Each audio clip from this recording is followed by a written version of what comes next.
మన టాలీవుడ్‌లో కొన్ని సినిమాలు అసలెందుకు తీశారో ఇప్పటికీ అర్థం కాదు. అప్పుడప్పుడు ఆ సినిమాలు తీసాకనే హీరో క్రేజ్ తగ్గిపోయిందేమో అనిపిస్తుంది. ముందుగా వాటిలో పవన్ కళ్యాణ్ గారు తీసిన 'అజ్ఞాతవాసి'. అసలు ఈ సినిమా తీసింది త్రివిక్రమ్ గారేనా అని ఇప్పటికీ డౌట్ కొడుతుంది. అసలు ఆయన డైలాగ్ రైటింగ్, స్క్రీన్ ప్రెజెంటేషన్ ఎక్కడా సినిమాలో మనకి మ్యాచ్ అవ్వదు. రెండోది 'ఆచార్య'.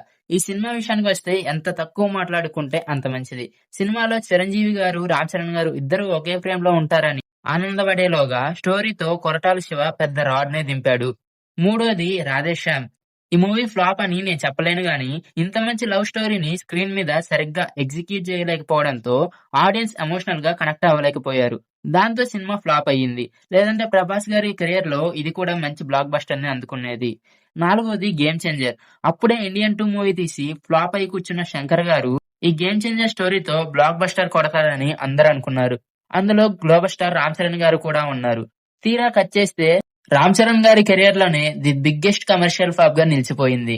ఇంకా టాలీవుడ్‌లో 2 ఆనిముత్యం లాంటి సినిమాలు చెప్పకుండా వదిలేశాను. అవేంటో కామెంట్ చేసి మన ఛానెల్‌ని సబ్స్క్రైబ్ చేయండి.